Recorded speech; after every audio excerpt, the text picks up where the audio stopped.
What's going on, cocksuckers and cocksuckerettes? It is the MMA Podcast, the 66th episode. Shout out to Mario Lemieux. It's October 28th. Thank you for tuning in. We got a lot to talk about. We had a card over in England this past Saturday. We're going to break down that.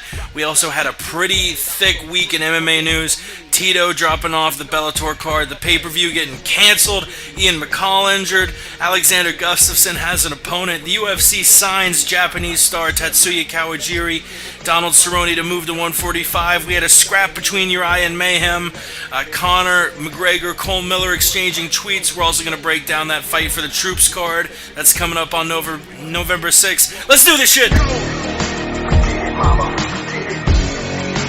did it for the love of the game. We did it, mama. I did it for. Yeah, mama. We did it. The game will never be the same. We did it, mama. I did it for. You're listening to the MMA Podcast. That's right. Thank you so much for tuning in. And it is the MMA Podcast. It is just a few days before Halloween, October 28th. If you do want to call in, the number is 213-457-3380. We do this every Monday night. Getting started a little late tonight, but we usually get started a little late every night. You can Skype us at the MMA Podcast, tweet us at the MMA Podcast, or visit the website, you guessed it, themmapodcast.com. Thank you so much for tuning in.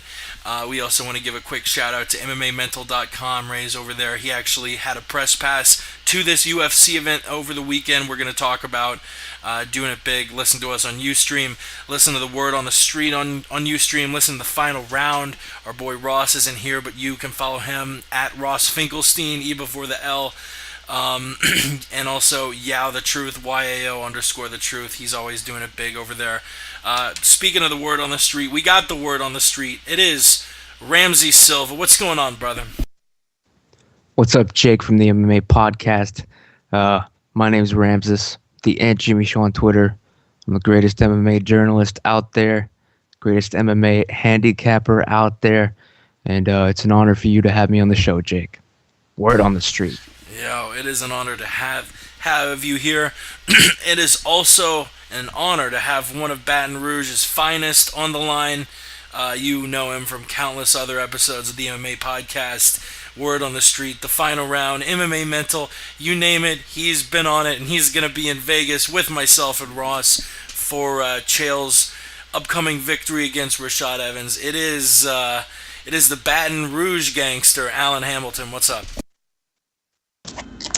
What's up, fellas? It's really nice to be here. Been missing you guys. Been busy doing a lot, working, trying to make some money so we can have some funsy in Vegas with my bros.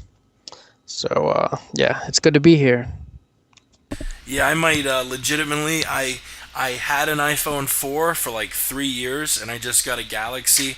I might legit need to sell this phone just so I have money for Vegas, but it is going to be a dope-ass time. I cannot wait.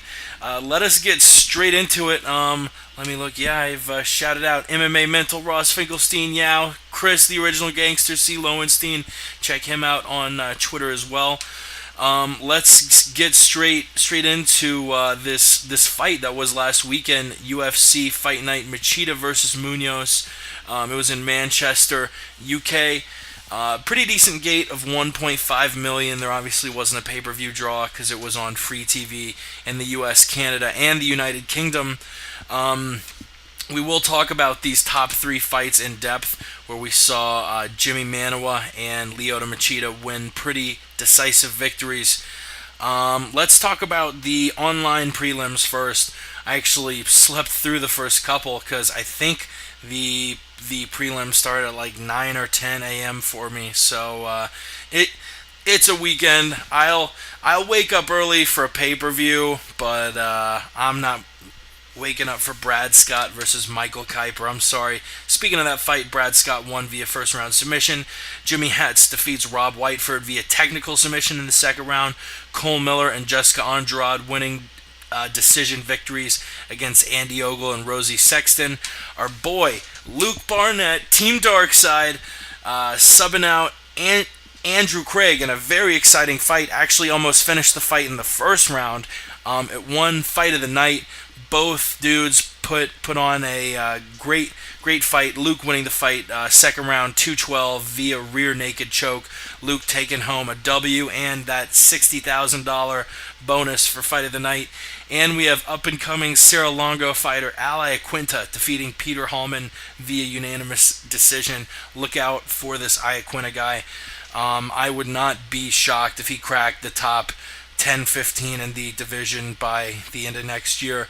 What did you guys think of the fights? Just these first 6 fights, then we'll get into the next 6 that were on Fox Sports 2. Oh man, go ahead, Alan. Something just weird happened on my back. It feels like something, I don't know. I think I just hurt myself. Go ahead, Alan. This is the first injury sustained on the MMA podcast.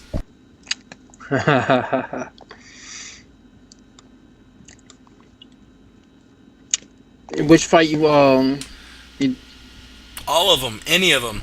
Which stood out? Iaquinta, obviously you're a big Luke fan.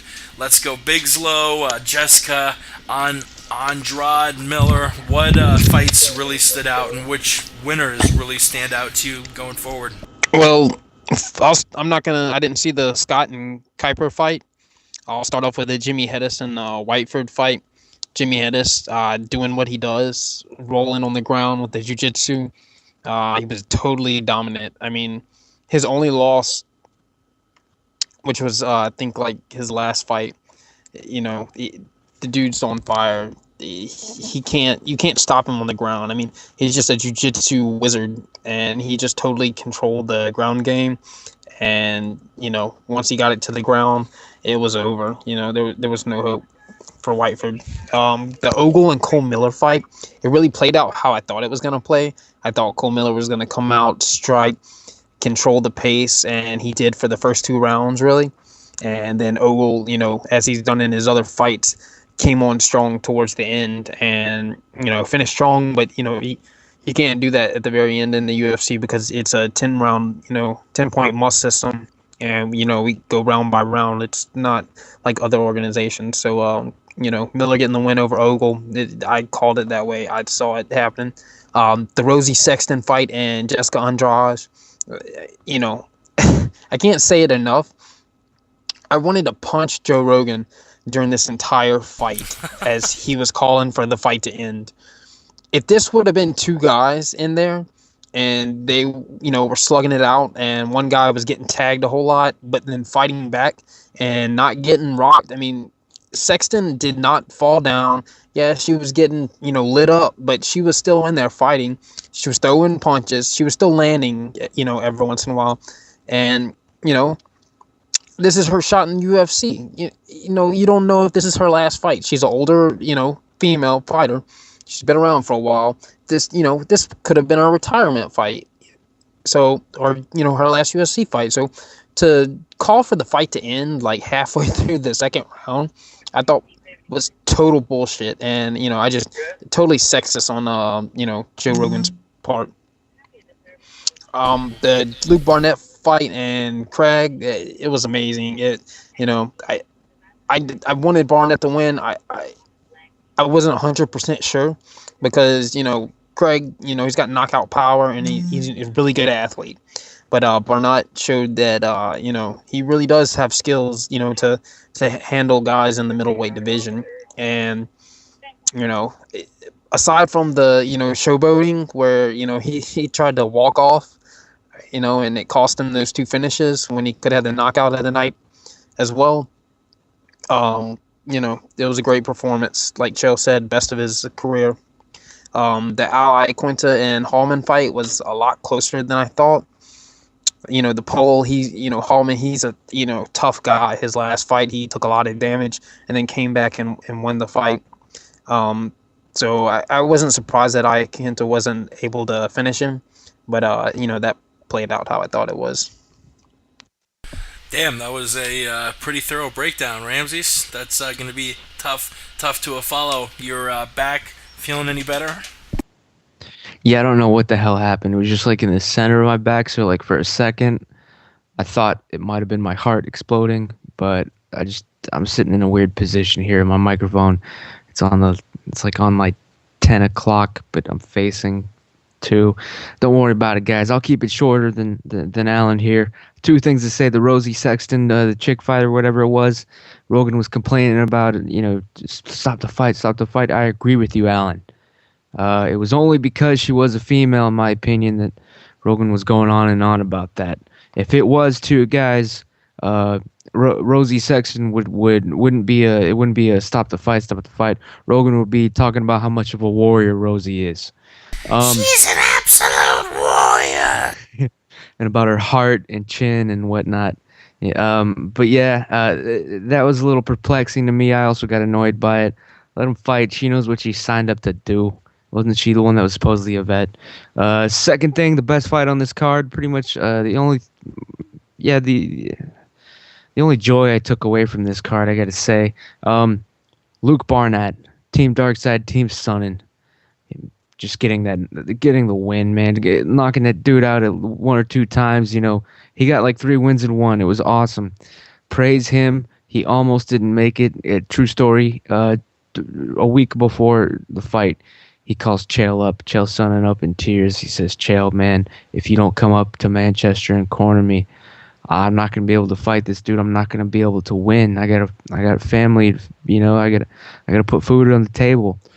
And Chael was like, "All right, it's my godson's communion, but I'll be there," and he was. So again, good job to Luke Barnett. Congratulations, but it was all because of Chael. So congratulations, Chael. Congratulations, Chael. Also, a few shout-outs before we move on to the Fox Sports 2 card that I forgot to throw out there. Shout-out to our boy P-Money at Sweet Pappy Jones, our boy J Jeans. It's on Twitter, the letter J_Jeans. His last name is really Jeans. It's weird.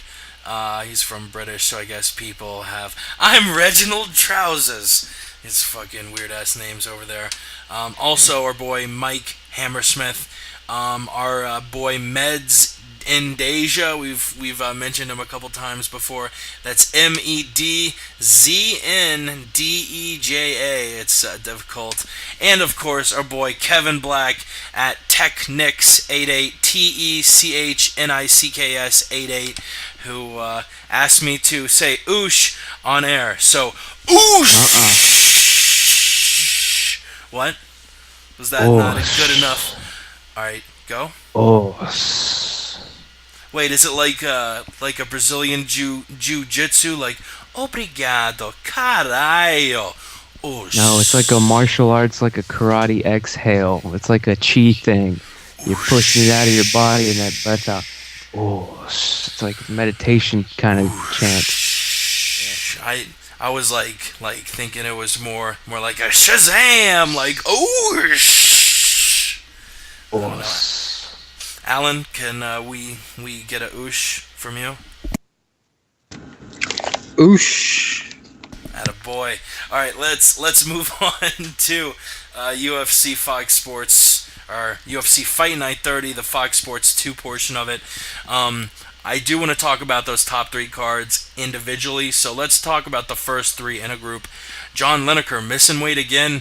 Dana White actually said at the press conference afterwards, if John Lineker wasn't always missing weight, he'd probably be getting a title shot, but he's not.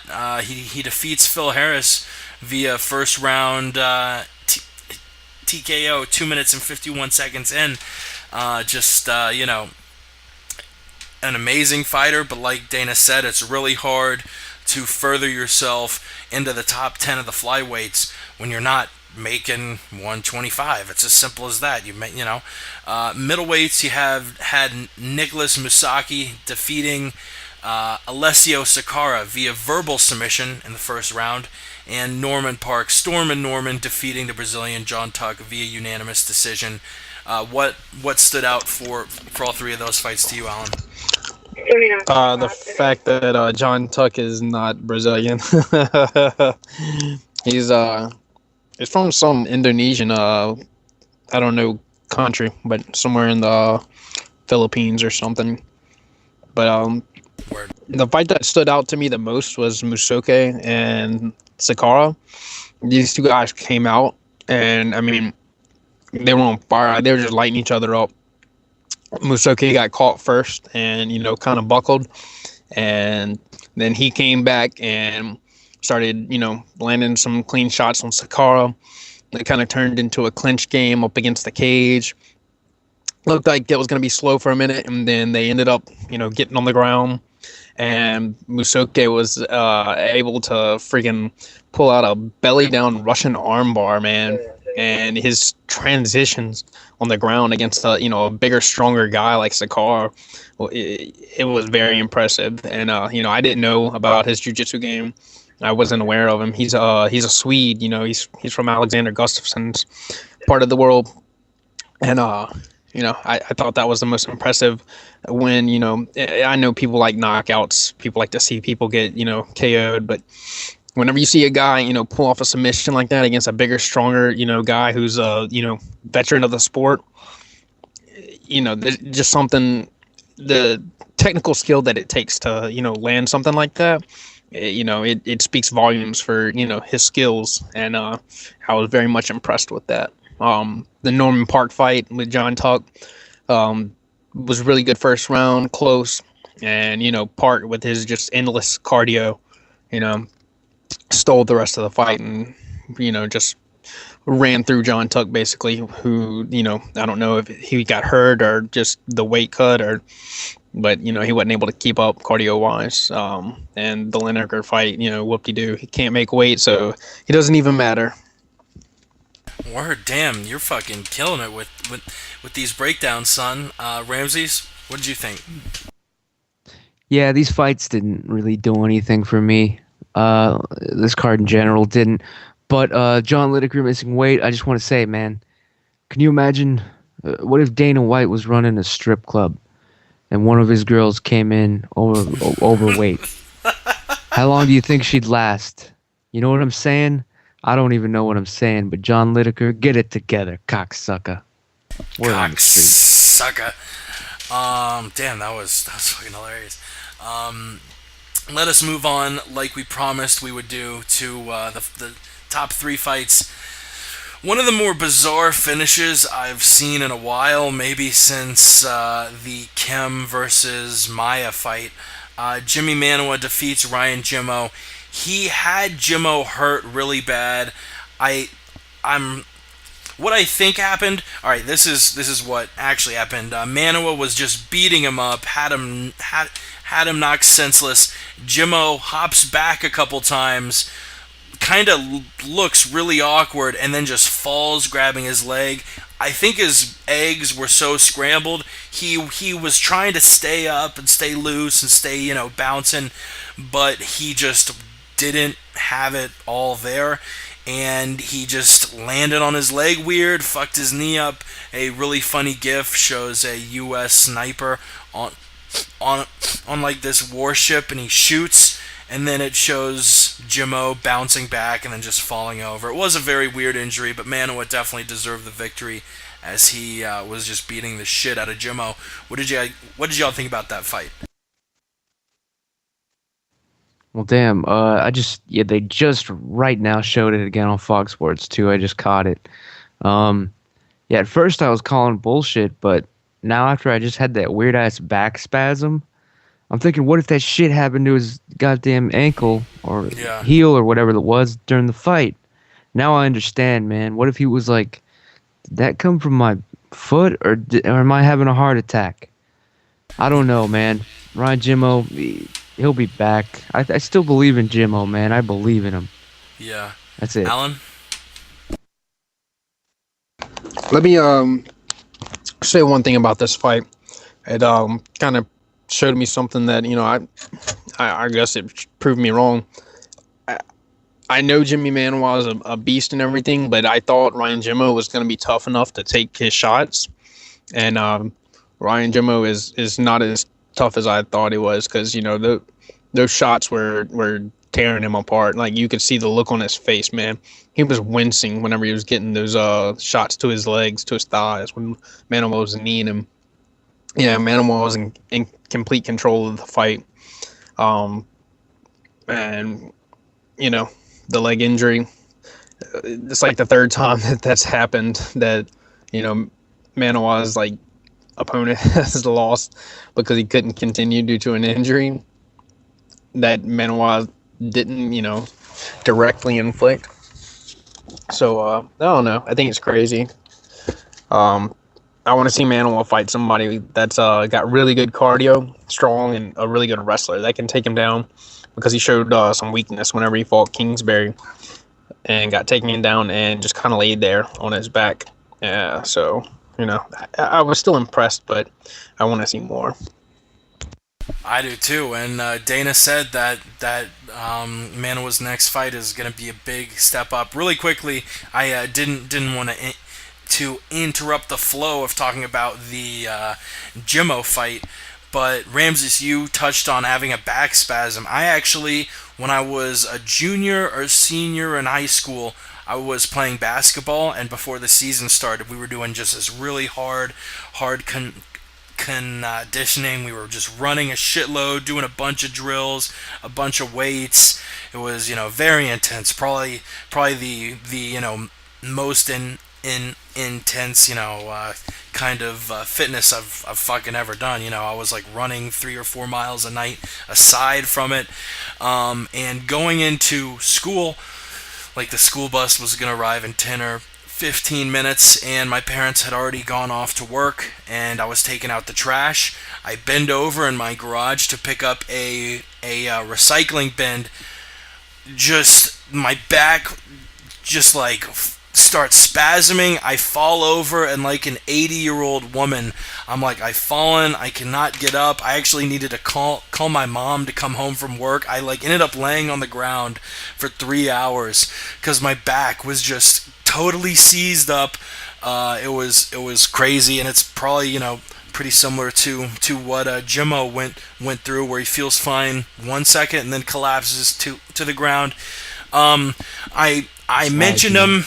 I mentioned him in the intro to the show. He is the smartest Jew in the business. He's on Twitter at Ross Finkelstein, E before the L.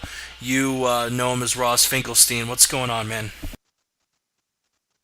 Lots is going on. The Jew is here, though. The Jew has finally made it to the show. You know, had a lot of paperwork to do. I had a fucking essay to do. But anyway, the Jew is here. The Jew is proud to be here. I'm happy to be with all you guys right here on the MMA Podcast, ladies and gentlemen. Follow me on Twitter, by the way, at Ross Finkelstein, E before the L. Yeah, we may as well ask. I'll ask you about the Manuwa Jimmo fight in a second, but aside from that, what wins really stood out? We had Luke Barnett, Jessica Andrade, Cole Miller, Ally Aquinta, John Lineker, all looking solid. Who do you really like out of all those winners?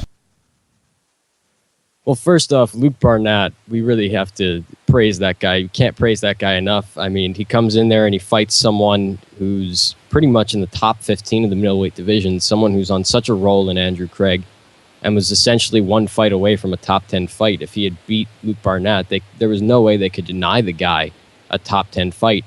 And Luke goes out there, he knocks him out, he TKOs him, and he submits him all in one fight. I mean, he celebrated a little early twice, but he still got it done, and he knocked him out, TKO'd him, and submitted him, which is something we rarely ever see in MMA.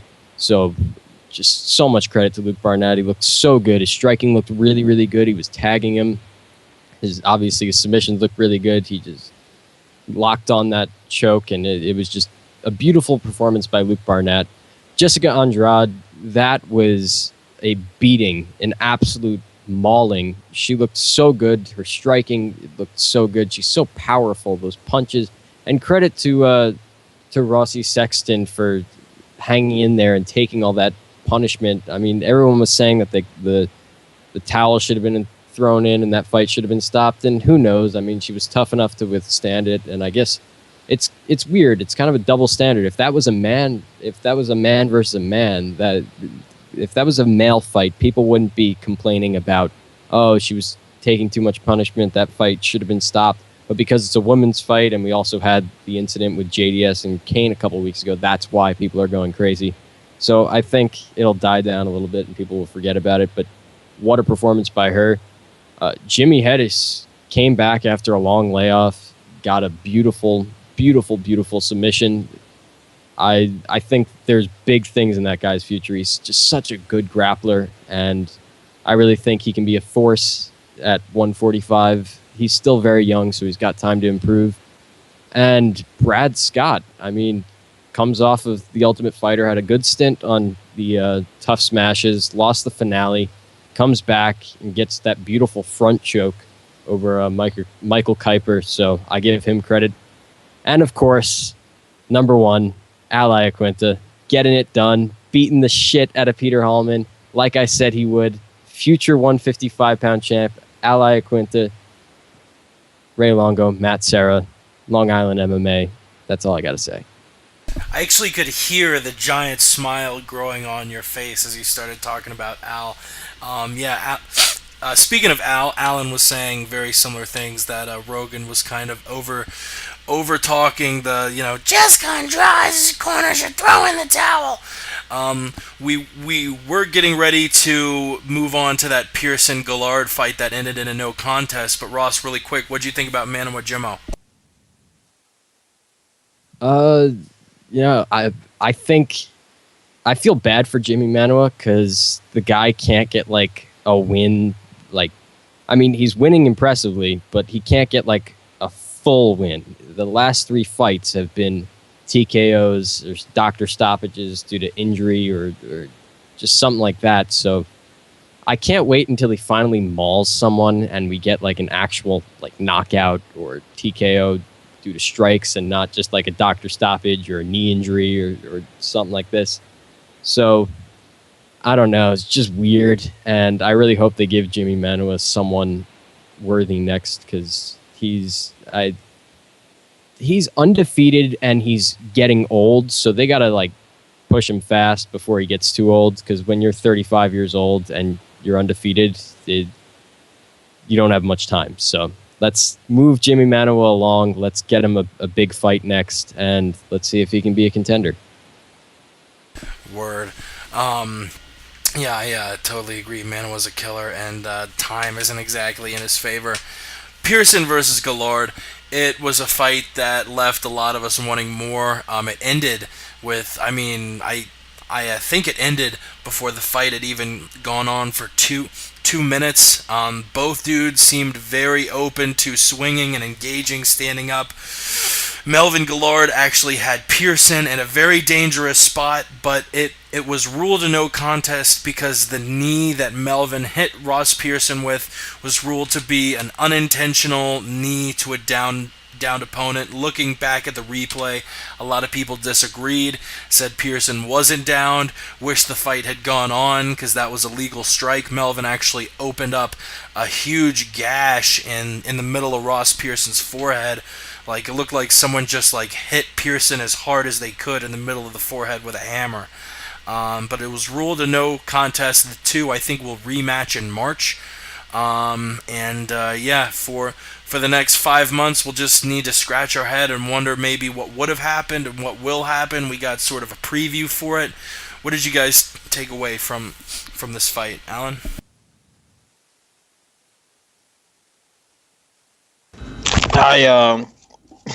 I definitely, think that Ross was close to getting finished. I mean, Melvin, as much as I hate to say it, his speed, the precision and the, strikes that he was landing, they were deadly, and they were devastating. I mean, he knocked Pearson back. Pearson was showing really good head movement, and his stand up. He was trying to come back and land some shots of his own, but it was like he didn't have the reach and the ability to close the distance like Gallard does. Gallard he has that long reach. He's able to just get inside and just land shots left and right.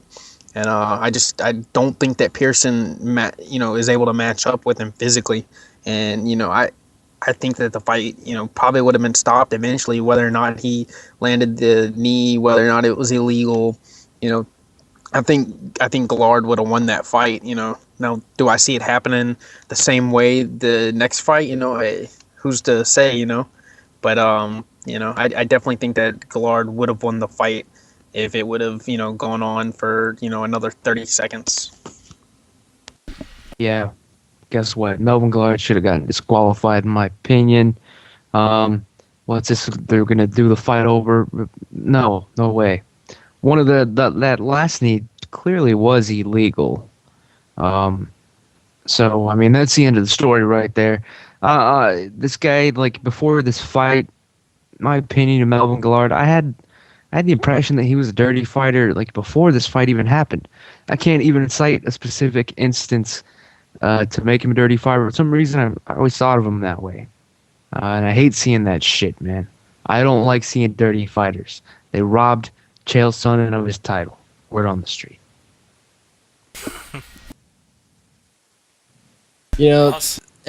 Everyone's saying that that Melvin Gillard was so close to finishing him, and yeah, he had him hurt. He was down. He hit him with an illegal knee, but after Melvin walked away and the ref pulled him off him and that whole thing, Ross Pearson stood right back up. Like, he got right back to his feet like nothing was wrong. So, to me, if you can do that, that means you weren't very close to being finished. It's a weird situation. We didn't get to see enough of this fight. It lasted for 2 minutes, and Ross Pearson got a Y put on his forehead in a cut form. So, we'll see what happens in the rematch in March. I kind of feel like they're saying they're going to do this rematch in March, but I think they're announcing it a little too early. I have a feeling something's going to happen and we don't see this in March, but who knows?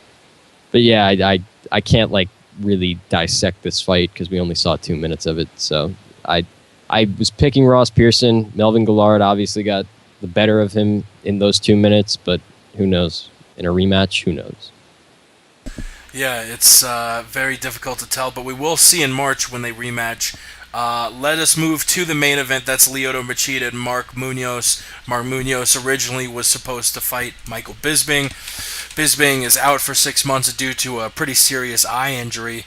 But Lyoto Machida was pulled off the card that we're going to break down at the end of this fight, the fight against Kennedy, replaced by Rafael Natal, and the two teammates fought each other, Lyoto Machida and Mark Munoz. Munoz, a guy who's for a long time been in that top 10, top 15 of the middleweight class, but every time he sort of gets closer to that top 5, closer to a title shot, he loses, and he was taking on Lyoto Machida, who's making his middleweight debut from 205, a former light heavyweight champion. Lyoto Machida did not make this fight go long. He ended the fight in the first round with a KO head kick.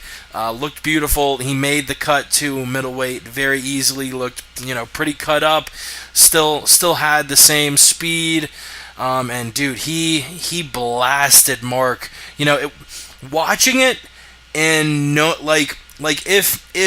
if you watch it, it's almost like the Hunt versus Junior KO.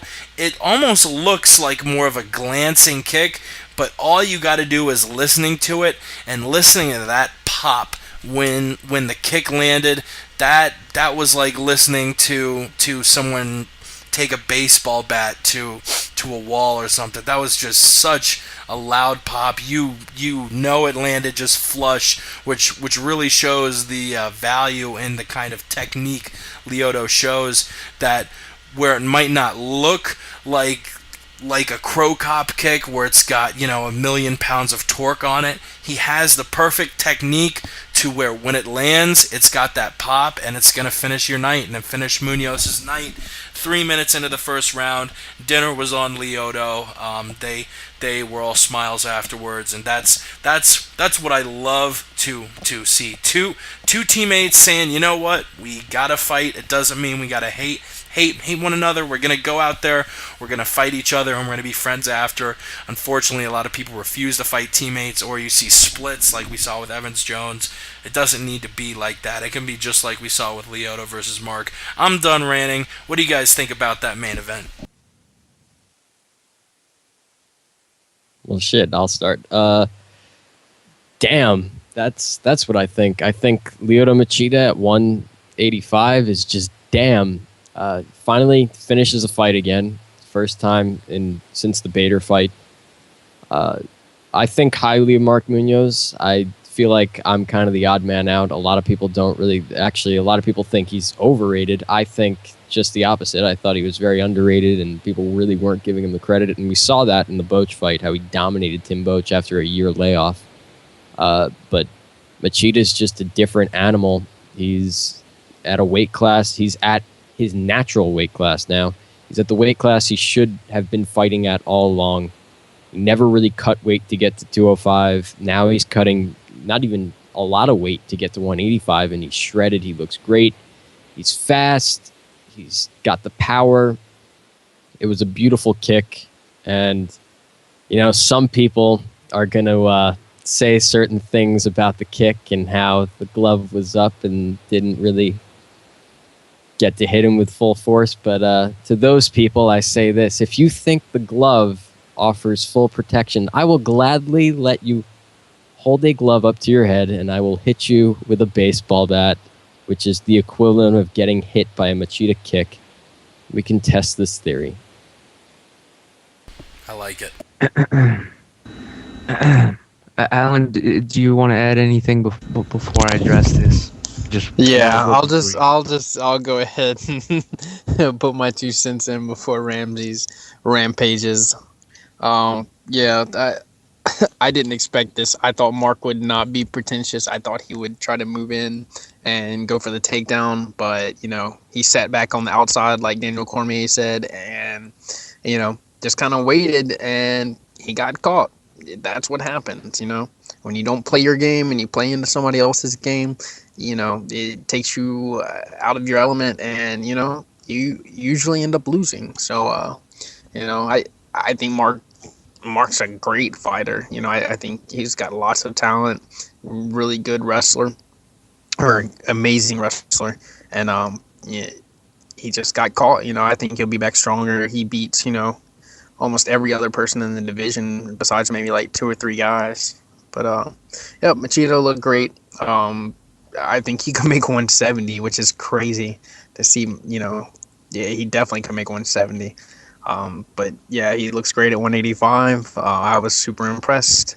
Him going forward like that, and that being aggressive, that's what he needs to do to finish fights and to win. So to make sure he doesn't get screwed out of any more decisions. Yeah, I'll be quick. Have you ever taken a puff of weed and then just stared at what you just smoked in your hand for like 20 minutes? That's how I felt after watching this knockout head kick. Machida knocking out Munoz with the head kick. I just want to say I don't think the entire fight was rigged or worked out or whatever, but Munoz he definitely did not want to fight Lyoto, and he took the first out that he saw. Unfortunately, I'm not buying it. I think he exaggerated the effects of the kick. All right, I think he exaggerated. For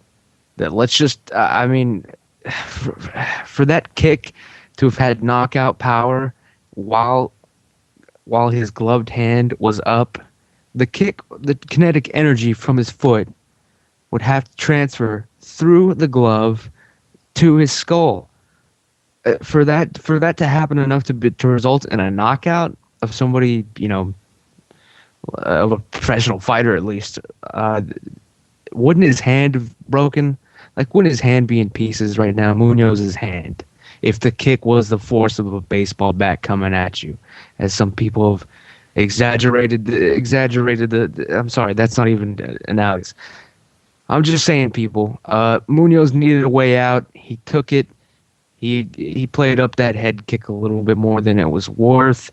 If it had been as hard as everyone's claiming, I'm just saying, and tell me if I'm wrong, wouldn't his hand be broken right now? What's the word? Not necessarily. To get a KO, it doesn't need to have the force to break bones. It just needs to land in the right place with the right amount of force. All it needs to do. Forget the medical term for it, but if being hit. Oh, it's called the magic bullet theory, is what you're proposing. And now you're a conspiracy theorist. Being hit on the button literally turns your lights off. It doesn't. To be hit on the button doesn't mean you've got to punch with the force to break all the bones in his hand. I mean that's kind of that's doesn't make any sense whatsoever. Okay, I'll concede that. Okay, sorry, I didn't want to. Yeah, we'll move on right now. But okay then. What I did want to bring up though. Okay, let's just say the knockout was real, and Munoz, he seriously did get knocked out by a head kick. It's a reality. Right. I'm just saying, this is his second devastating knockout loss. Pretty vicious. His skull. If you've seen any interviews with him, his speech isn't doing too good lately. If he did get knocked out, I think this has got to be it for him. He's got to retire. I forget who was saying it. It was one of the post-fight shows or the presser or something. I don't know if Dana said it or maybe Chael said it on the post-fight show. I don't fucking remember. But someone said... I think it was Cormier. Cormier, yeah, said, it wouldn't be a bad idea to take some time off. You got KO'd kind of vicious by Weidman, KO'd kind of vicious by Machida. Maybe just chill until next summer, which would be a good idea for him. But we will move on. Before we move on to the news, a topic I wanted to ask real quick. I lost my place. What next for Lyoto Machida? Personally, I would like to see Jacare get a title shot before Vitor, because Vitor's gotten 2 in the last year and a half, and Jacare has never fought for a UFC title. I would like to see Jacare fight the winner of Weidman Anderson, and then Lyoto take on Vitor Belfort for the next shot.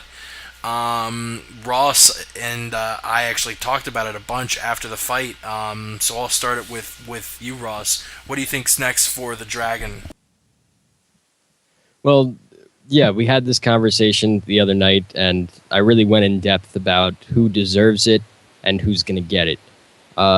It's interesting. You can't really say one guy completely deserves it over the others. Vitor Belfort was number 1. He was the first guy, and then Jacare came along, and then Machida's come along. Plus, there are other guys in the division, because we've got you got Bisping still waiting in the wings, and then you've got your 2 guys at the top of the division in Silva and Weidman. So the middleweight division is very, very, very, very, very hot right now.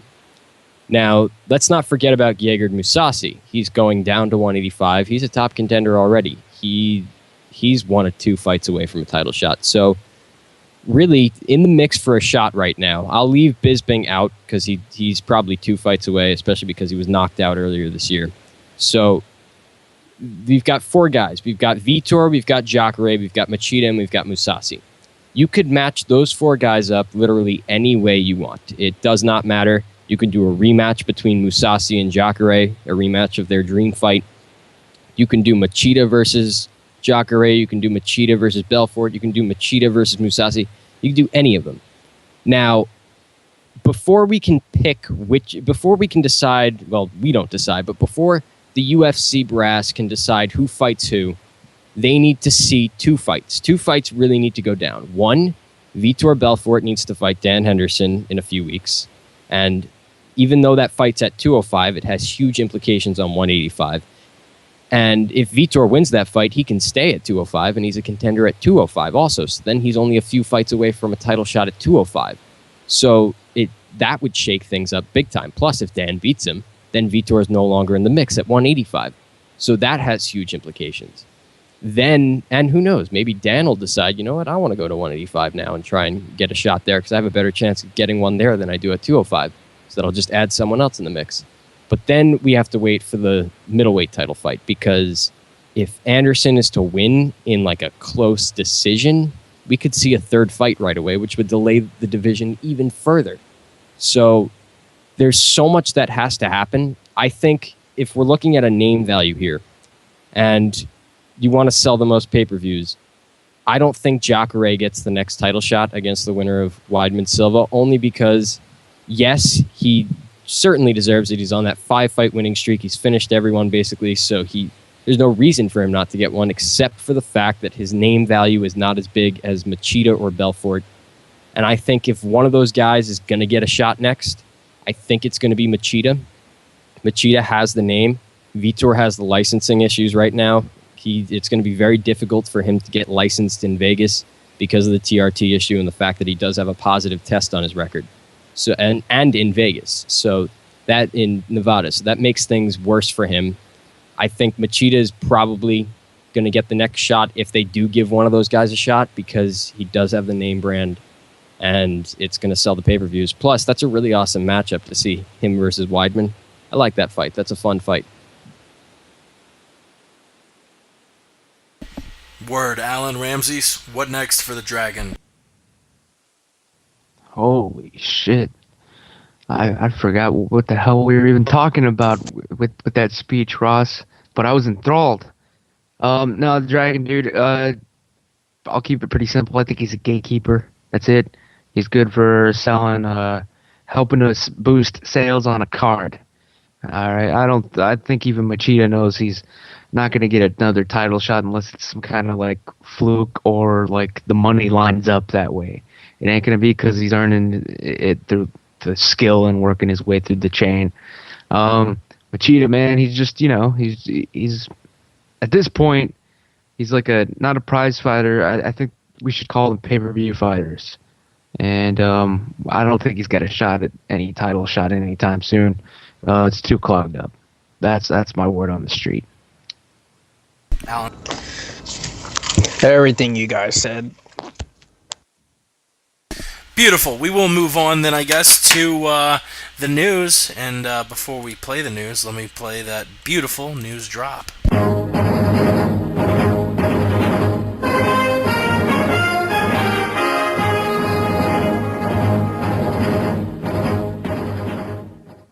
And the news I want to get to first is Tito Ortiz dropping off the Bellator pay-per-view. He is injured. He has a neck injury, apparently sustained in training. Drops off the card. The whole pay-per-view canceled. Bellator's original pay-per-view down the drain. Eddie Alvarez and Michael Chandler will now headline the card. I think Rampage is going to fight Sokaju. Is that a rumor? Is that confirmed now? It's a rumor. It's a rumor. We will see what ends up happening soon. It's a joke. Yeah, but Alan, what are your first thoughts hearing this? Bellator obviously not making the brightest moves, it seems like, even before this, and now their first pay-per-view's canceled. What was your first reaction upon hearing this? Go figure. I didn't see this turning out well. I didn't see it making a lot of money. The price was like $45 or something. I mean, like, really? Seriously? Your very first pay-per-view, and, you expect people to pay that much money for it? I mean, granted, Chandler and Alvarez is worth that price of admission, but, this is America, and, people have access to alternative ways of viewing things, and one fight's not gonna sell, based on that price. So, I thought it was a little, extreme. I thought maybe a little cheaper, like $29.99 possibly. I feel bad for the guys who were on the pay-per-view, who fights are now getting mixed around and jumbled around, and it's wrecking their their life or whatever. It's complicating, but it could turn out to be better for those guys because they're going to end up fighting on TV. Probably have a much larger audience with Spike TV, because they do draw decent ratings. And when you put this fight on free TV, and you think people aren't going to watch it, you're wrong, because people are going to watch this card, and I guess it's going to be good for the fighters, bad for the company, because I don't see them ever having a pay-per-view now. I think it's one and done. I I don't think that they have a pay-per-view in the future. No, that's just, they put so much into this, between TNA and all that stupid shit that they were doing on the wrestling, trying to build and promote it, which they really didn't do well. I don't think it gets done in the future. I think this is it. And yeah.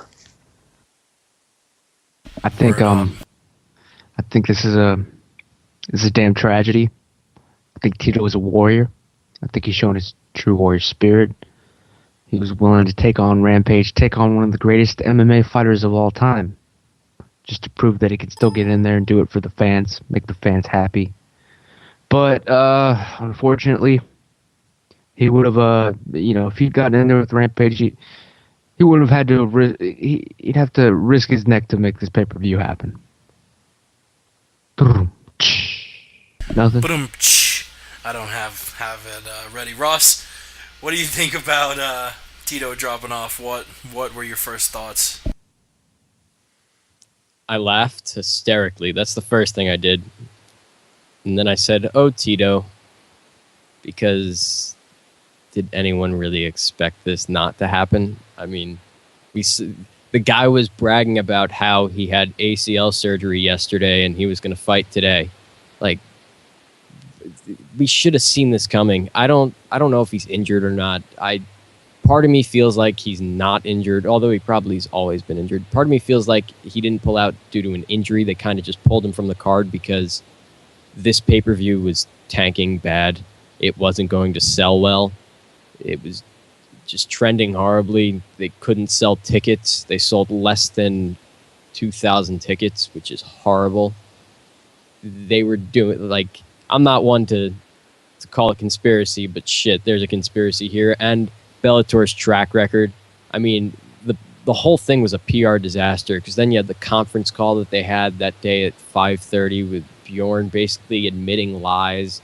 Like, they said Attila Veg couldn't fight and defend his title because he was injured. And then they actually they even admitted they tried to get Attila Veg to come to California 2 weeks ago to train to fight Rampage. So they were going to literally have their champion fight the same night that they have an interim title fight for his division. That's just fucking retarded. That's fucking retarded. That's horrible business. This is not how you run a business. They don't know what the fuck they're doing. Bjorn doesn't know what the fuck he's doing. He is still and forever will be the son of the Winnebago man, so he's not anything special. Viacom's just fucking stupid. They don't know how to run the MMA business. Dana White's right. You have all these rich people who think they've got the money and they can run an MMA organization, but it's a lot harder than you think. Tito was pulled from the car by Viacom. He had a $2 million purse. And that's just purse. He had pay-per-view in there too. He had other shit in there probably. So they literally tried to book a fight with a guy who they knew wouldn't even show up anyway, no matter what. Someone who is like 48 years old at this point, 50, 60 years old, has like a combat age of like 9,000. They tried to put him in a main event, and they gave him a $2 million purse. You're telling me this isn't bullshit and they didn't pull him on purpose? No, they for sure pulled Tito Ortiz from this fight. Viacom knew that they were going to move this pay-per-view to free TV. And also, it's a slap in the face to Eddie Alvarez and Michael Chandler. You're telling your champion, the guy that you actually want to promote as the face of your organization, Michael Chandler, you're telling him he's not good enough to headline a pay-per-view. You're telling Eddie Alvarez he's not good enough to headline a pay-per-view. Not only that, they matched the Zuffa contract, which said that Eddie Alvarez would get pay-per-view points. He's not going to get any fucking pay-per-view points now because they're not on pay-per-view. This fight's on free TV. How are they going to do that? Now they got to give him more money, or else they're going to get sued. Eddie Alvarez can immediately take them to court because they breach contract if they don't give him the money that he deserves. So they have to compensate for that shit. And he can still take them to court because technically it's not pay-per-view points. So they fucked up there. They're just so stupid, and I can't even bother with them. I'm done ranting. Sorry, people. You had to listen to the Viacom rant, but there you go. It's all good, and yeah, this also puts Tito's career in the balance a little bit because he's apparently on the rack for another eight months. It was actually kind of funny. I was listening to the Adam Carolla episode with Tito and Bjorn, like when I heard about this news. So like I was like reading like Bellator pay-per-view canceled, Tito injured, and I'm hearing, yeah, this is gonna be an awesome pay-per-view card, and Tito's like, yeah, anyone who bets money on me is gonna make a lot of money because I'm an underdog. I was just like, wow, this is ironic, but at the same time not ironic because the fact that Tito got injured and Bellator fucked up is pretty expected. Let's move on to what should have been the big injury news of the day. Unfortunately, Tito got all the press when top flyweight Ian McCall also was injured. Originally, the injury was undisclosed, but it was only known that was going to take him off the UFC on Fox 9 card against Scott Jorgen and Jorgensen's flyweight debut. We later found out what the injury was when Ian McCall tweeted out a post-surgery picture of his hand cut the fuck open. But yeah, it was a hand injury, just another hamper in Ian McCall, who a lot of us thought was going to be the king of this flyweight division. He had that controversial first fight with DJ that is really funny because if what was supposed to happen happened, if we would have gotten a sudden death fourth round, Johnson may not have ever, he may have eventually gotten the title, but he may not have beaten Ian McCall that first time around. Our first flyweight championship could have been Ian McCall versus Joseph Benavidez, both men still looking for that title. Instead, Ian McCall lost to Johnson in the rematch after that first fight was ruled a draw. He lost to Benavidez. He went through some personal issues with his family. Now an injury. It seems like this is a guy I really like. This is a guy we actually had on the show in the first few months we did the show. Really nice dude. But is this guy ever gonna get a crack at the flyweight title? Because it seems like every time he starts rising back up, something happens, and it sort of derails his track.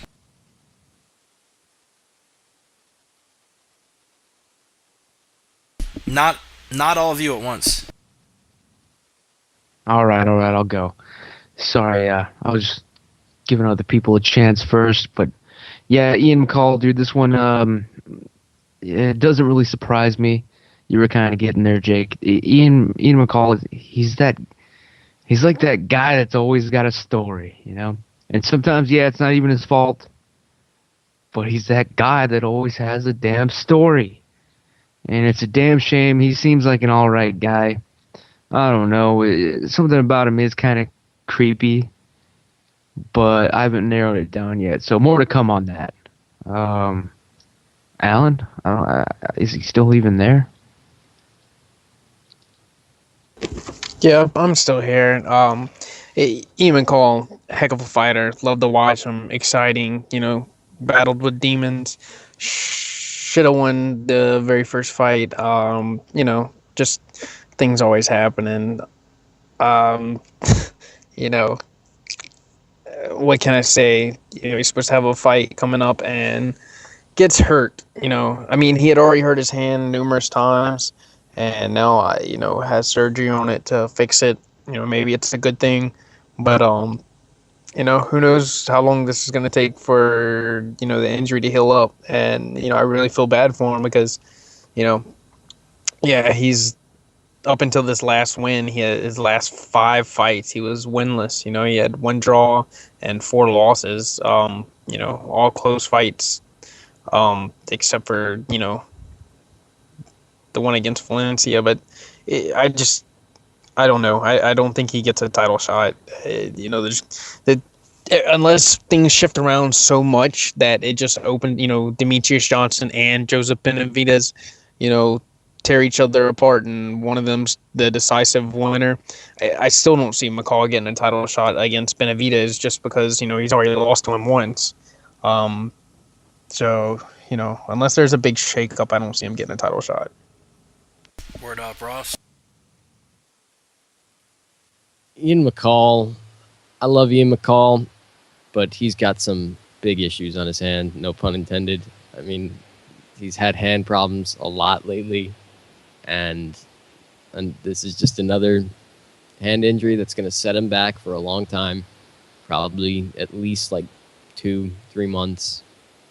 We're not going to see him until next year, obviously, until like spring of next year, maybe summer of next year. I don't know. It sucks. I don't know if he'll ever fight for the title because just too many injuries at this point.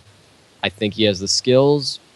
At the same time, his last fight, he should have finished that fight. I felt he was fighting someone who he was much better than. So I don't know. Jury's still out on Ian McCall. Word up, yeah, we will see. One more topic before we get to our beatdown of the month, and that's Alexander Gustafsson and Little Nog, scheduled for London, March 8th. And I want to ask you about both of the contenders at LHW and the 205s. A lot of people are saying Little Nog does not deserve a fight with Gustafsson, but when you really look at the top of the top, everyone's pretty much busy. I think we likely see Davis Cormier, Rashad in a fight with Sonnen, Vitor in a fight with Dan, Glover in a fight with John, Gegard talking about moving to 185. Even looking further down, you have Hua versus James Tehuna, you have Bader versus Perosh. Little Nog was really the only guy who was available, and in my opinion, with a win against Evans, did deserve it a little bit.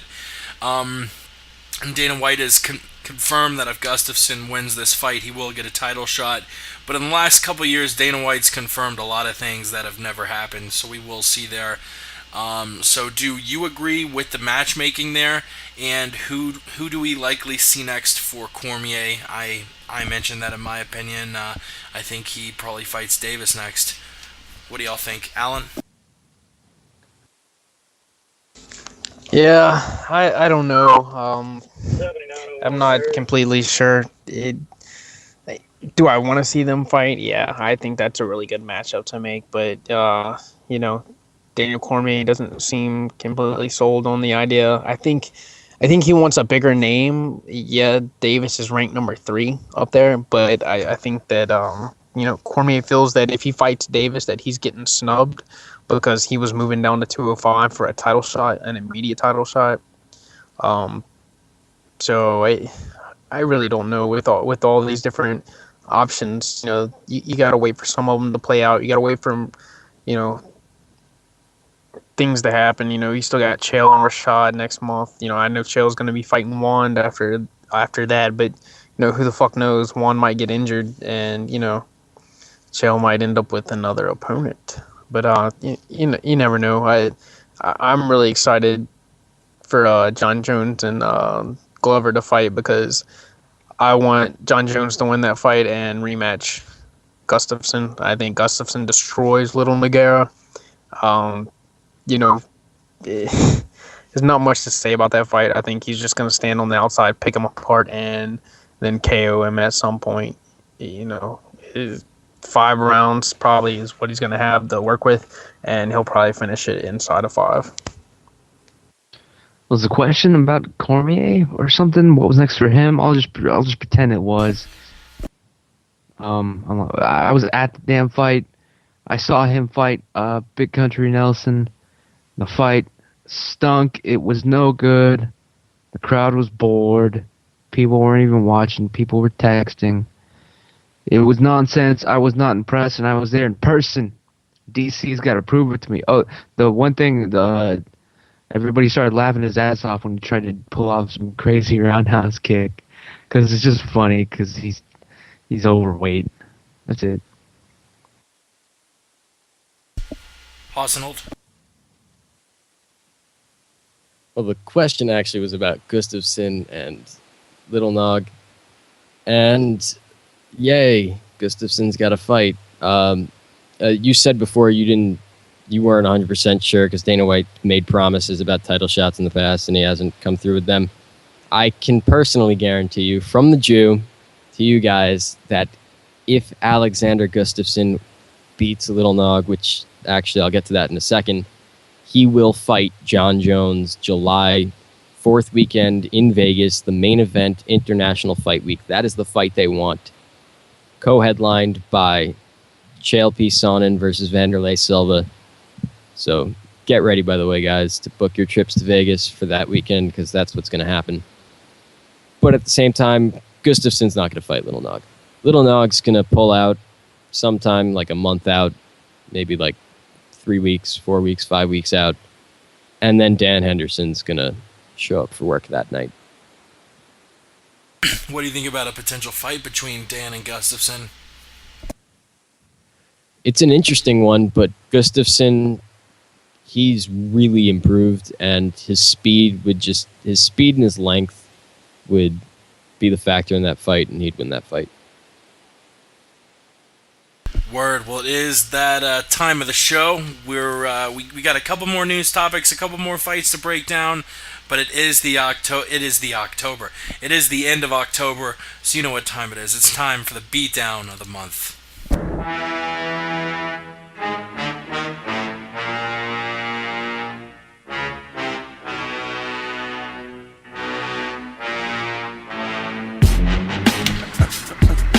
Man, I really hate mine. I hate to throw my boy Nate the Great under the bus, but my boy Nate the Great got blown the fuck up.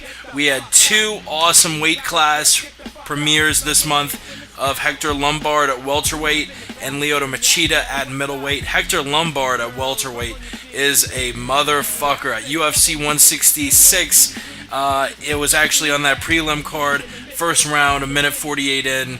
Hector just kills Nate. He looks dangerous at welterweight. I hope he gets a shot at some time. He gets a shot sometime soon, because he is a motherfucker at 170. Oh, sorry, I should have probably passed it off to one of you. Ross, who's your beatdown of the month? I'll take it from here, Jake. I got you covered. The Jew is telling you guys right now, right here, the beatdown of the month. No question about it. No doubt about it. Cain Velasquez versus Junior Dos Santos 3 at UFC 166. This was a mauling. It lasted 5 rounds, and it didn't even go to the scorecards. JDS finally fell on his damn head and went out cold after being punched in the face and being knocked out multiple times by Cain Velasquez. Lost his memory sometime in the 3rd round. It was brutal. It should have been stopped. Long live Cain Velasquez. Hamsies, beatdown of the month. Well, it happened at UFC 166, which I attended the final fights for, but I was not there for this fight, the beatdown of the month. I was not there for the Amagov versus TJ Waldberger fight. It happened, I had a wedding to go to, my brother's. But when I made it to the venue, when I made it to the Toyota Center, I just got to my seat. The guy next to me was some slack-jawed guy in a tap-out shirt. I was like, what'd I miss? And he was like, oh, man, the worst one was TJ getting knocked out, man. I'm like, TJ? And he was like, yeah, man, he got knocked out. They had to bring him oxygen. And Bruce Buffer told us we had 15 minutes to go. And then he said, like, he went to go get a beer. When he came back, TJ was still laid out in the octagon, still getting oxygen, and they finally carried him out on a stretcher, man. It was a bad one, dude. And then I watched it later when I got home. Downloaded the fight, watched it, and hell yeah, man. That was pretty devastating. It was one of those where, like, his brain didn't even know it was knocked out until 5 minutes after it was knocked out. God bless, it was the beatdown of the month. Baton Rouge Gangster. Yeah, I'm going to go with my boy Dong-Gun Kim, because I only pick Asian fighters for my SmackDowns. Knocking out Eric Silva just as I knew he would do. It was beautiful. He was kind of behind on the cards. He was, Eric was lighting him up, and just out of nowhere, fucking caught Silva, landed flush on the chin, and Silva dropped the ground and went to sleep. Didn't know. Holy shit. I think Alan's connection is getting pretty bad. Either that or he's having some ambient. either that or he's having a brain aneurysm. Alan, are you with us? Are you okay, Alan? Did Alan just have a stroke on air? Maybe try and restart your connection, log in and log out. I don't know. Your connection got super bad, but if you couldn't tell it, his beatdown was Dong Young Kim versus Eric Silva, and that is the beatdown of the month. Will I add Alan back to the call? Let's move on. We got a couple things to talk about. The UFC signs Tatsuya Kawajiri. I love this signing. He's been killing it in Japan for a long time. Now he's finally coming over to the big show. He's called out Cub Swanson on Twitter, but who do you want to see him fight first? Ross? I don't know. I have no clue who I want to see him fight first. I just want to say, though, I predicted this. I was up until like 6:30 in the morning just trying to find it out. Me and Jake were just sitting here for hours and hours trying to figure out who they signed. Finally, I proposed Kawajiri. Jake over here, he's like, nah, it's not anyone below. It's not anyone 155 and below. It's someone heavier. But No, once you said was. Kawajiri,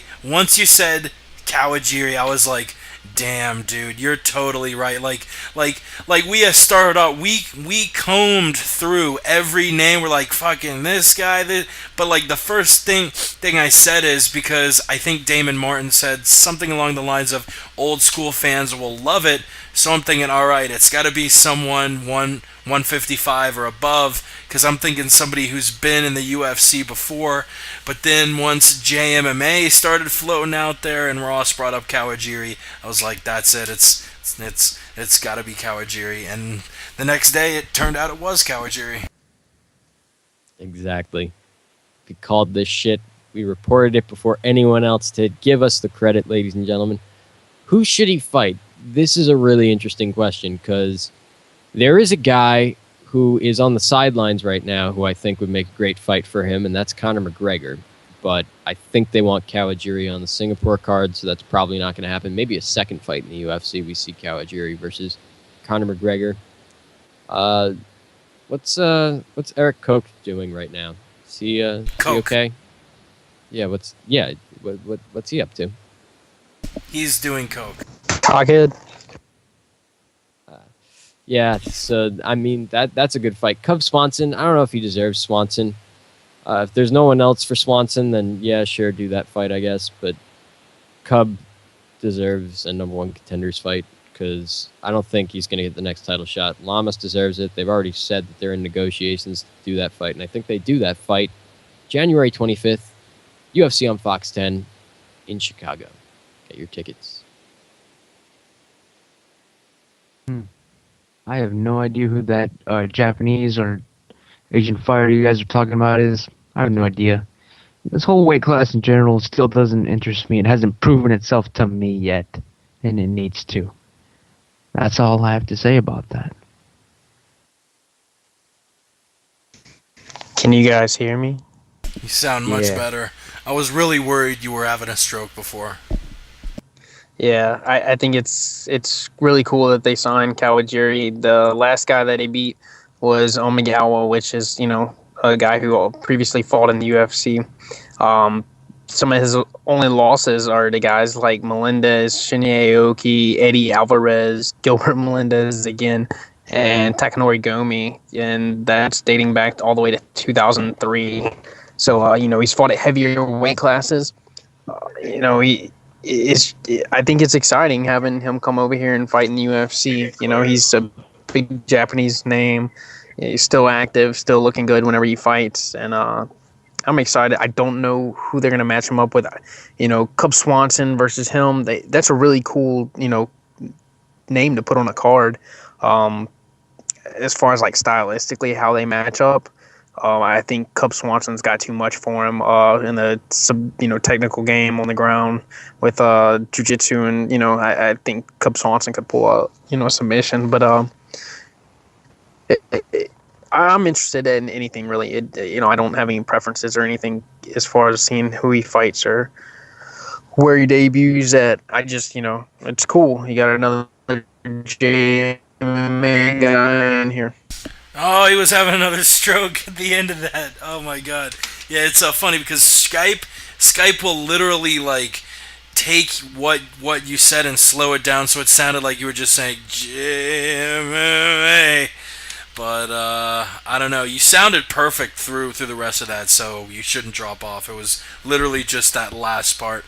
Let's move on to another guy who's going to be new to the UFC's featherweight division, but he's been in the UFC for a while. It's Donald Cerrone, saying that after his next fight, he's going to move to 145. He made that announcement today in Denver, actually, on the UFC 167 media tour.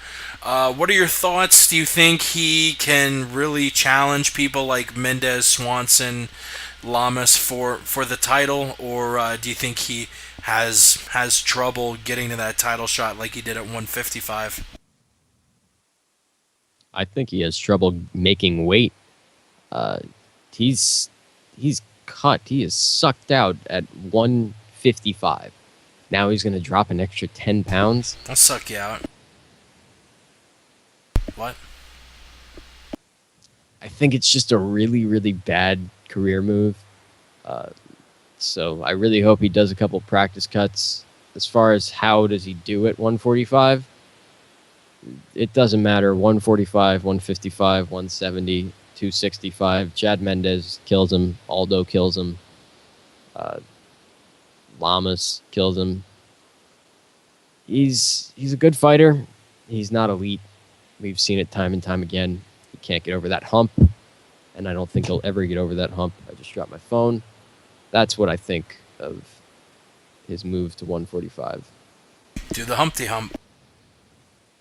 Yeah, it's definitely a mistake here. Don't know what I know what he's thinking. He's trying to avoid the obvious, the inevitable, the fact of the matter, the cold, harsh truth. The reality is he's gatekeeper status. He's a gatekeeper. So he's trying to move because he's in denial about that. But that is all he will ever be, and that is my word on the street, at least. Yeah, don't know if you guys can hear me or how it sounds. You sound perfect. As far as Donald Cerrone dropping down to 145, I think Donald Cerrone just doesn't have the guts to kill himself on his own, because that's what he's gonna do whenever he tries to drop down to 145 pounds. The man doesn't have an ounce of fat on his body. He's drawn Stroking out and, again, ladies and gentlemen. Like you said, sucked in at 145.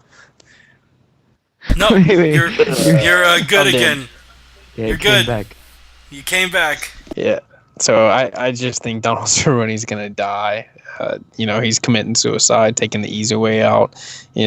Pettis almost killed him in the cage, and they stopped it and prevented him from doing so. And I just think he's taking the easy way out, man.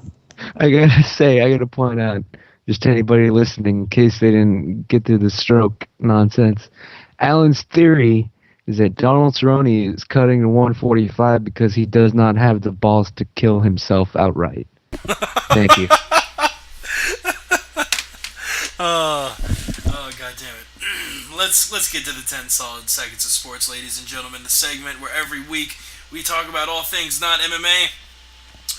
Red Sox take a 3-2 series lead in the World Series after winning Game 5 hours ago. Calvin Johnson goes crazy for 392 yards. Kansas City still undefeated 8-0. Alabama, Oregon, Florida State all lead the pack in college football, going to the national championship before it goes to a playoff next year.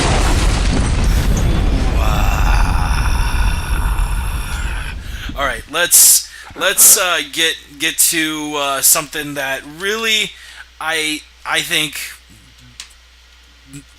probably I've seen talked about more as far as MMA goes the last couple days, which is unfortunate because we had a decent World Series of Fighting card. But everyone's talking about Uriah Hall and Jason Mayhem Miller getting into a scuffle at Bama USA in California, getting in one another's face. I actually have the audio So before we talk about how much of a douchebag piece of shit Mayhem is and how much we want to see him beat Uriah up, let's listen to the tape. Basically what happens, because you don't have a visual. There's just a big, huge scrum of people, and Mayhem's just jawing at Uriah, and Uriah kind of steps up to Mayhem, like, what's up? Mayhem starts dropping in-bombs. Uriah throws a punch, and Mayhem runs like a little scared bitch. Let's listen to the audio. Uriah, stop.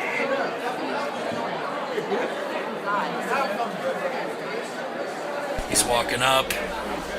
There's somebody separating Mayhem and Uriah. Back up. Back up. Back up. Hands up.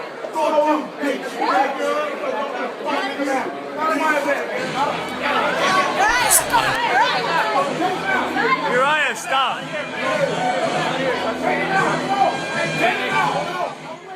And Mayhem is taken out of the casino.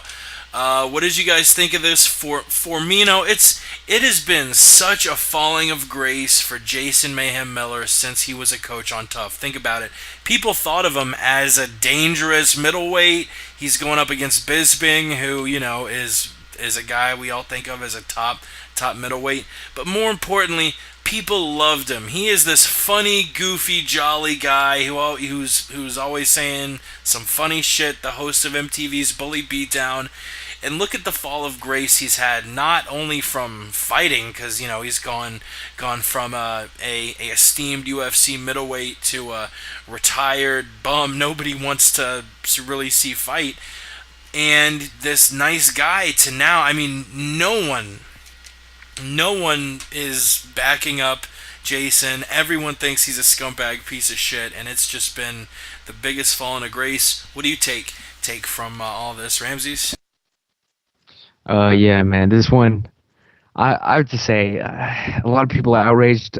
I'm honestly, just because I have sociopathic tendencies and don't sympathize with anything. But I have to say, though, Mayhem Miller has outdone himself, and at this point, I'm impressed. I'm beyond outraged. I'm impressed with the level that this man has taken it to. First, he starts off, he's just a shit-talking fighter, and then he's a crazy hooligan. He's this guy that needs his medication. He's walking off sets, storming out of the place, pulling knives on reporters, and then, desecrating a church, getting arrested, and then getting arrested, and then getting arrested, and then now, he always ups his game. He went from the desecrating a church to beating women, allegedly. And then we're like, all right, there's no way Mayhem can fuck up more than this. There's nowhere else to go. But no, guess what? This is the biggest heel turn ever. Now he's racist. I love it. Mayhem, what you got next, man? He's gonna kill somebody next. What else is left? It's the last level. He's just leveling up. Actually, it's down. But I love it, and I'm impressed. Mayhem, and just devil's advocate. We did not see what happened beforehand in that video. I'm just saying, people. I'm just saying. Word on the street. Damn, you're not backing up your Team Dark Side boy at all. Ross, Allen, what do you got to say about this? Mayhem Miller, fuck you. You are a skinhead piece of shit. You are a convict. You are a woman beater. I'm no longer going to fund your defense. I'm not gonna fund your defense fund. It's over. I'm cutting you off. Fuck you. If I ever see you, we will have a problem. That's all I have to say. I really hope we see him in Vegas now. And before I have a stroke, Mayhem, I hope you like big black sugar daddies in prison.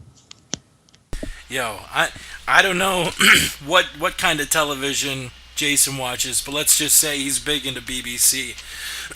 We will move on. We got one more news topic as I'm getting congested as shit over here. And that's Conor McGregor and Cole Miller exchanging some fun tweets.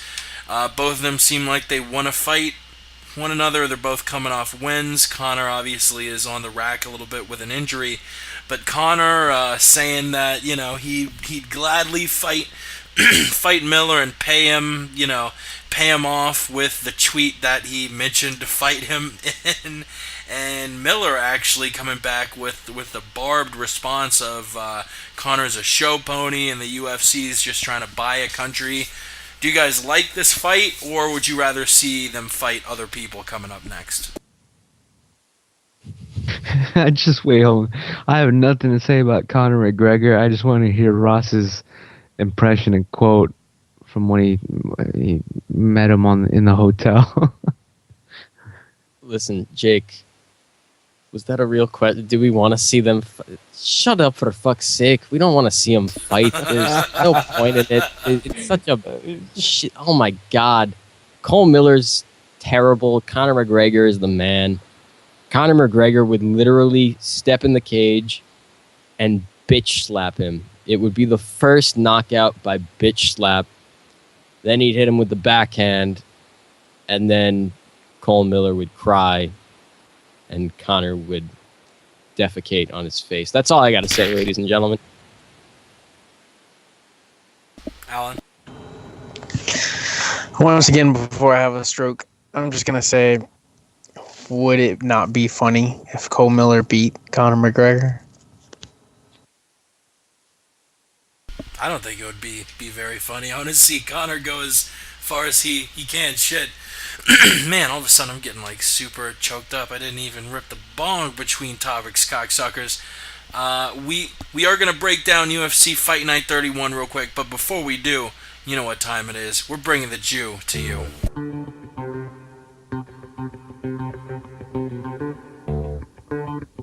Just listening to the music, taking it in. Ladies and gentlemen, the Jew is here. The Jew is back. The Jew is feeling golden. Sorta. Been busy. Got lots of things going on here in Jewland. Got lots of papers to write. Lots of money to file. If that's even possible. Can you file? I don't even fucking know. I mean, I guess you could technically file money if you really wanted to. You can wash it. Just ask Uncle Chael. I've been washing my money. I've been filing my money. I've been doing lots of good things with my money after I won big. Back at UFC 166. Like I said, I'm still bragging about it. I made a killing. I'm totally delaying, guys, because, see, I feel bad for all you people. Everyone listening right now. This week, I have nothing prepared. Got no notes. Got no bets. I got nothing. You got a Bellator card on Saturday, but no one cares. No one cares. The only thing that matters this weekend is that on Saturday night, live from Madison Square Garden, Triple G, Gennady Golovkin, steps back in the ring. He fights Curtis Stevens. He is going to make another good boy on Saturday night, and he's going to go 28-0. He's going to get his 25th knockout. It's going to be beautiful. And all you better tune in because Gennady Golovkin is the next number one pound-for-pound fighter in boxing. You could take that to the bank. As far as everything else in the world, Daniel Bryan was screwed last night. He was screwed, ladies and gentlemen. That is the biggest injustice in combat sports right now. Daniel Bryan has been screwed left and right. The man is number one pound-for-pound, and he gets screwed every single time. He will get revenge. That's all I got for you guys this week. This is the Jew coming to you, bringing the Jew to you.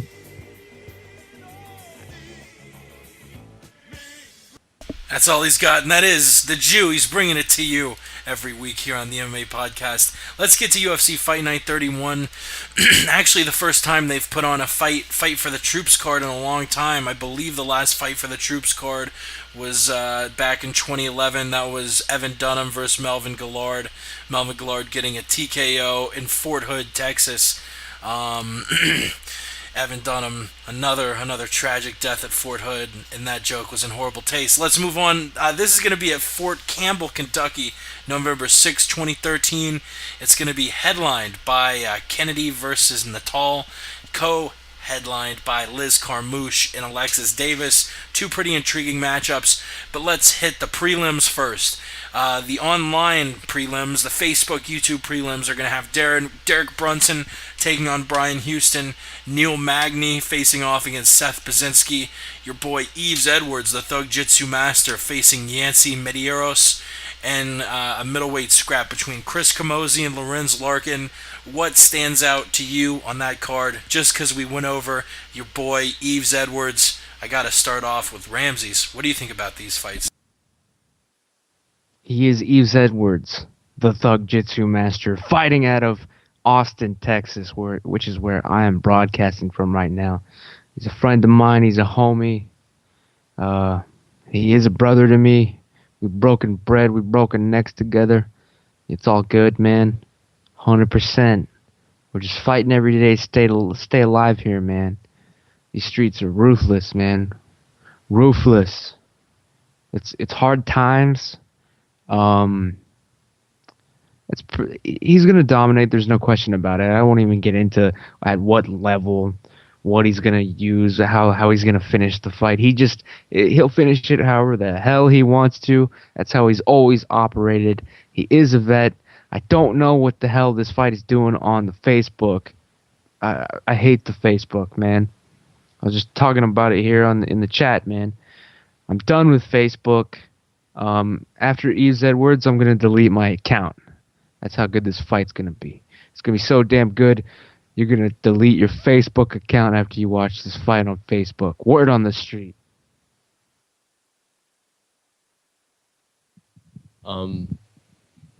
It's kind of difficult to follow that, but I'll try. These prelims, the Facebook prelims, I think everyone obviously needs to watch the Yves Edwards fight.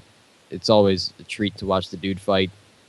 And the other fight that everyone needs to watch is the headliner of the online prelims, which is the Camozzi-Larkin fight.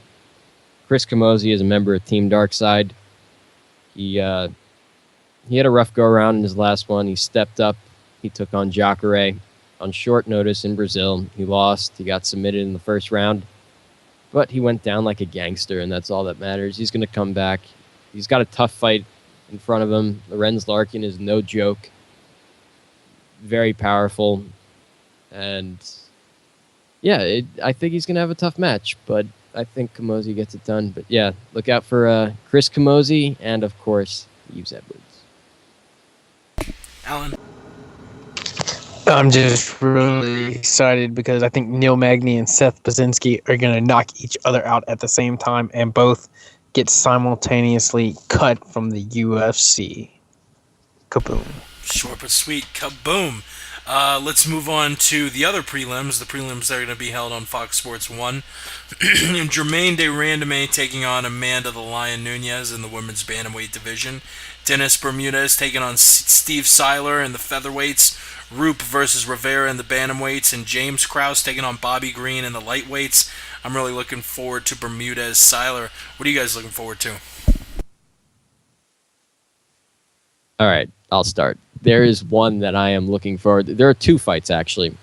I'm kidding. There's 4 fights I'm looking forward to. You got to look forward to this entire Fox Sports 1 preliminary card. This is a really good preliminary card. You've got Jermaine de Randamie fighting. I love doing it. It's just so much more fun to pronounce your name like that, just really fast. It's the craziest name I've ever seen. Fighting Amanda Nunez. That's a really, really good matchup of 2 really good strikers. Dennis Bermudez and Steven Seiler. If you don't like this fight, die. This is a great fight. Seiler is the man. Bermudez. Yeah, I mean, seriously. Bermudez is the man. Seiler is the man. George Roop versus Cisco Rivera. That fight should be illegal. Rest in peace, George Roop, because you're probably going to die. And that'll be beautiful to watch, because George Roop, I don't know. I don't like the guy at all. When you said Cisco, I had to stop myself from putting on the thong song. Go ahead. I am disappointed that you had to stop yourself, but it's too late now. James Krause versus Bobby Green. This fight is fucking insane. This is such an awesome, awesome, awesome fight. James Krause is so good. Long, lanky, well-rounded, beautiful fighter. Everyone will love him. He's got an awesome tattoo. Bobby Green destroyed Jacob Volkman, absolutely dominated Jacob Volkman. He made Dana White so happy with that performance. If Bobby Green wins this fight, finishes this fight, he may jump into the top 10 of the division in Dana's eyes, and he might get a number 5 guy next because Dana White is high on Bobby Green. So look for the winner of this fight to actually get a really big step up in competition. Top 12, top 11.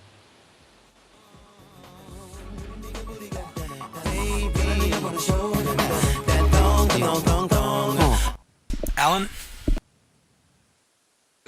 Yeah, all these fights are going to be really good. I've seen Steven Seiler whip ass in person 2 times. It was really fun to watch. Look forward to him. Bobby Green, very impressive over Jay Volkman. And the Amanda Nunes and Durandamy fight is really got me curious because of the size differential and Nunes' very aggressive style in which she fights. So it's going to be really good. That's right, Ramses. I'm not even going to lie. The only fight that matters to me is Yves Edwards. That's it. I have nothing to say about the other ones. That's it, man. That's it. That's all that matters to me. End of story. Word. Well, let's go to the main card. That's going to premiere with a couple tough alumnus in Colton Smith and Michael Chiesa. Not just a couple tough alumnus, a couple tough champions in Colton Smith and Michael Chiesa. Unless I just had a stroke and I'm misremembering both of those seasons of Tough. But the former Tough champions, recent Tough champions, lightweights, and Colton Smith and Michael Chiesa will fight each other. What do you guys think about this fight? Other than, sorry, Miss Chiesa, on behalf of Chris. Michael Chiesa is going to destroy Colton Smith. This is a terrible fight. Colton Smith is a horrible fighter. Sorry, Colton Smith, but you are bad. Yeah, man, it sounds to me like the UFC is just looking to get rid of one of these guys here, and I don't think they really care which one. It seems like one of those fights where it's just a let's get this over with kind of thing. I suspect this fight will not be interesting whatsoever. This is going to be my beer break and piss break and smoke break of the night. Thank you. Word up. Well, Alan, are you still with us? Alan has dropped off. He's fighting crime, dude. Make sure to follow him out on Twitter at Westland Eagle AH if he's not able to make it back. We got 2 lightweight and 2 middleweight bouts on the main card. We just talked about the first lightweight fight. The other lightweight fight will be Jorge Masvidal taking on Rustam Khabilov. I really, really like these Russian dudes coming over, whether it's Amagov, Nurmagomedov. If your name ends with Ov, you're relatively young. You got a Sambo background. Hell fucking yeah. I think he gets past Masvidal, who actually Chris was making a good point that, Masvidal hasn't always been known as a guy who trains diligently. We'll just leave it at that. But I have Rustam in this fight. What about you guys? Masvidal is a piece of shit. He's infamously part of one of those Kimbo Slice street fights, or one of them that he ran or something. So he fought one of his boys twice, beat him twice. He's a piece of shit. He doesn't train hard, like Chris said. That being said, this is an interesting fight. I like the matchup. It's a good test for Khabilov, and Khabilov is going to grab a hold of him and throw him on his head 7 times until he goes to sleep. Because Khabilov, once he gets a hold of you, good night. Yeah. Is Khabilov? Is this the fight where is he fighting Yves Edwards? Then I don't give a shit. We get it. You like Yves Edwards. Let's fucking break down this fight, son. I don't even know these people, man. I don't even know. whoever he's no, actually Kavalov, he is the dude that spikes people on their head in a move that should be illegal, honestly. Actually, head spikes are illegal. He pulls it off with like a suplex, making it look like an accident, but trust me, at that level, you know what the hell you're doing. That's the word. Trust Ramses, but definitely trust him with a little bit of caution. We'll move on to middleweights. Honey Marks fighting on Yoel Romero. I'm not gonna lie, to me this is the least interesting fight of the main card, but and I'm sure we aren't gonna get a lot of praise from Ramses. But Ross, can you save it and break it down for us? Yeah, I'll give it a try. This is actually a pretty fun fight. Both guys Honey Marques, however you pronounce his name. Those Brazilian guys, they got crazy names also. He's on quite the streak. I believe he's 14 or 15-1, and I think his last 3 wins were Simpson, Craig, and Vemola. And then before that, I think the fight that he had a fight to get into the UFC, which was against Paulo Filho. So he's got 4 good names in a row. Other than that, I don't know who the hell he's fought. But he hasn't finished a fight in the UFC. He's got like 4 decisions or 3 decisions under his belt. So he's a promising prospect, I'll say, but he still needs to be tested. As far as Romero goes, damn, that man is brutal. That fight he had with Clifford Starks earlier this year, that was vicious. The way he brutally knocked him out. And it was very fast, too. It was under 2 minutes. His only loss was that fight he had back, like it was 2011, I think, on the Strikeforce card with it was the heavyweight Grand Prix. I think it was the night Bigfoot got knocked out by Cormier. He fought Feijiao, and Feijiao knocked him out, but that really isn't much to hang your hat on. It's Feijiao, who's viewed highly by most people, so it's an interesting fight. It's definitely the least interesting of the main card, but it's still an interesting fight. It'll be fun to watch. Ramses, are you still a fan of Yves Edwards?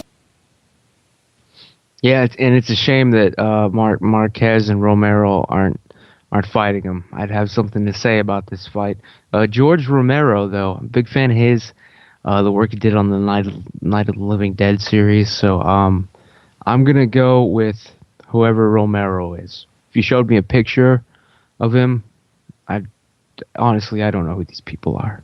But Romero's gonna win, easy. And let's move on to the women. We've got Liz Carmouche taking on Alexis Davis, and a fight that is actually really big as far as the women's bantamweights goes. You know, you really could argue that both of these girls are top 5. They're both definitely top 10. And a win does a lot for both fighters. I really think the winner is just 1 or 2 fights away from a title shot. Obviously, you have Liz Carmouche, who was a part of that first women's fight in the UFC with Ronda Rousey. You have Alexis Davis, who I think's a little cutie, who I think is going to fight Ronda Rousey in 2014 at some point. Of course, I needed to make it sexist for all of our female listeners out there. I actually like Davis here, but what about you guys? What do you think about the fight, and who do you have winning? It's a very, very, very interesting fight. It's a good style matchup. I definitely like the styles in this fight. Who's going to win? I'm going to put my money down on... Well, I'm not going to put any money down on this fight, but if I had to pick someone, I'd pick Alexis Davis. She is elite. Liz Carmouche is borderline elite also. I think she's proven that she definitely deserves elite status, but she's barely elite. Alexis Davis is elite. Her only loss in the last 7 fights was to Sarah Kaufman, and that was a very close fight. It was a majority decision loss, and it was a back and forth war. She showed a lot of toughness in that fight. That being said, her last fight against Sexton, I wasn't incredibly impressed with. someone she should have finished. She's fighting a 125er, and she should have finished that fight. She had multiple opportunities to finish that fight, and she did not finish that fight. That being said, she has looked impressive as of late in her other fights. So a win over Liz Carmouche would make it 4 in a row, and something like 7 of her last 8 or 8 of her last 9 or something like that. So she definitely deserves a title shot, I believe, with a win. Question is, will she get it with the long gem that we have at the 135 women's class? Because we've got Miesha Tate fighting Ronda Rousey, which is just out of the blue. Then we've got Kat Zingano waiting in the wings, and then we've got Jessica Ai now. We've got the winner of the women's fight earlier in the night in the mix. So there's so many good women who are in the division right now.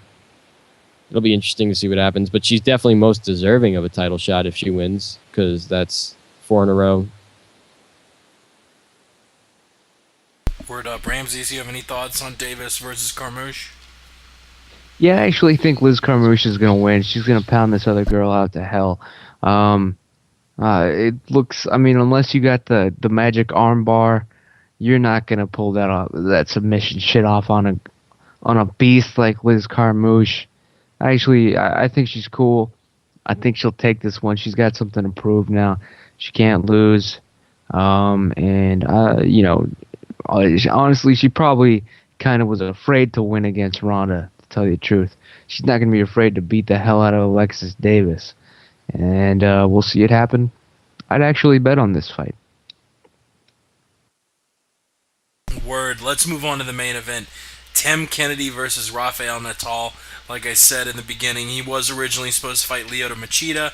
Lyoto got moved to fight Munoz, and instead Kennedy will fight Natal after a long campaign on Twitter where I'm pretty sure he called out every middleweight in the UFC, from Kung Lee to Shogun to Lombard to Chael, I think, to Vanderlei to Rich Franklin. He was calling everybody out. It was pretty funny. Yeah, he's gonna fight Rafael Natal. I think Kennedy wins. We've talked about Kennedy and his status. I think he is an underrated guy. A lot of people call him the most underrated fighter in the UFC. I don't know about that, but the guy has one of those funny guys who lost the first fight of his career actually to Scott Smith, but his only recent losses to Jacare and Luke Rockhold.